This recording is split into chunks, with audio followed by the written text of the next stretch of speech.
सास बनी डंडे वाली भूत। शिखा की नई नई शादी हुई थी। उसका मायका और ससुराल दोनों कानपुर में ही थे, इसलिए उससे मिलने उसके भाई अक्सर आते जाते रहते थे। ये बात शिखा की सास मीना को बिल्कुल पसंद नहीं थी। मम्मी जी, आज राहुल भैया आ रहे हैं। कौन? तेरे चाचा का लड़का? जी मम्मी जी। अरे पर वो तो दिल्ली में रहता है ना। हाँ मम्मी जी, उन्हें कल सुबह दिल्ली के लिए निकलना है, तो वो आज मुझसे मिलते हुए कल सुबह यहीं से निकल जाएंगे। हमने तो धर्मशाला खोल रखी है ना। कुछ कहा क्या मम्मी जी? मैंने कहा हाँ हाँ, आने दे तेरे भैया को, जमकर खातिरदारी करेंगे। अब तो कुछ करना ही पड़ेगा, इससे पहले कि मेरा घर धर्मशाला बन जाए। ये कैसी बातें कर रही हो मीना? सच ही तो कह रही हूं।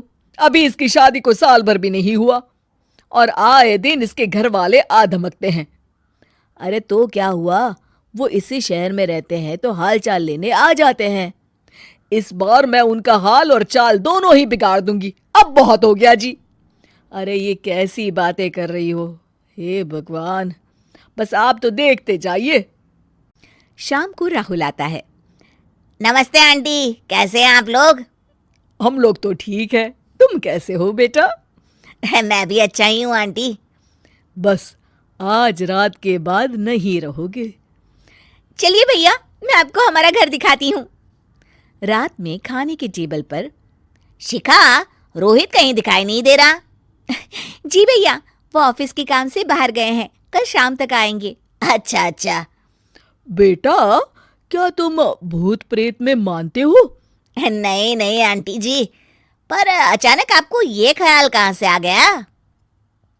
पता नहीं क्यों, कभी कभी मुझे लगता है जैसे रात के समय बैठक में कोई घूमता रहता है। ये आप क्या कह रही हैं मम्मी जी? हाँ, तुम लोग घबरा ना जाओ, इसलिए मैंने आज तक इस बारे में कुछ नहीं कहा। ये आपका वहम होगा आंटी जी, ऐसा कुछ नहीं होता। हो सकता है। चलो अब मेरा सोने का टाइम हो गया है तो चलती हूँ मैं। शिखा बेटा, राहुल के सोने की व्यवस्था वहीं दीवान पर कर देना। जी पापा जी। अब चलिए भी। अच्छा, तो बैठक में सोने वाले हैं साहबजादे। क्या बड़बड़ा रही हो? कुछ नहीं, आप सो जाइए। मीना और महेश के सोने के बाद शिखा और राहुल आपस में बात कर रहे होते हैं, तभी डोरबेल बजती है। अरे आप! सरप्राइज! काम जल्दी खत्म हो गया तो मैं आज ही चला आया। ये तो बहुत अच्छा किया। देखिए राहुल भैया भी आए हुए हैं, आप दोनों का मिलना भी हो जाएगा। कैसे हो रोहित? मैं तो ठीक हूँ भैया। शिखा, मैं भी आज यहीं सो जाता हूँ, राहुल भैया से बातचीत भी हो जाएगी।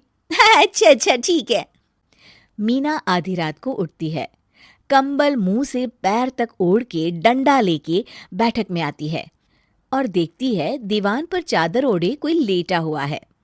देखो तो कैसे मजे से सो रहा है बहन के ससुराल में। मीना ताबड़तोड़ 4-5 डंडे मार देती है। अरे मर गया, अरे बचाओ बचाओ, कौन है? मीना जल्दी से अपने कमरे में भाग जाती है। हे भगवान, ये मैंने क्या किया? ये रोहित कहाँ से आ गया? लगता है ये नालायक राहुल मेहमानों वाले कमरे में सो गया होगा। आज तो इसकी खैर नहीं। उधर बैठक में, अरे क्या हुआ रोहित? मैं बाथरूम में था, तुम्हारे चिल्लाने की आवाज सुनी।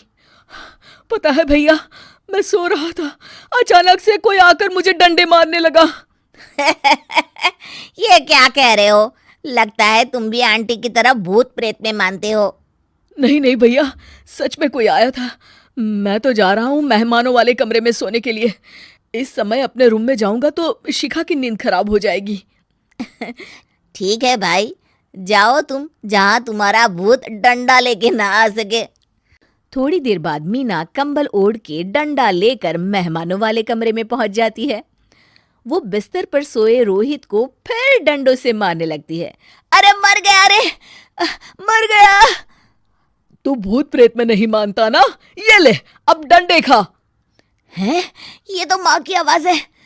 रोहित कंबल खींच देता है। बेटा तू! अरे ये क्या कर रही हो माँ? मार मार के मेरा भरता बना दिया आपने। हाय,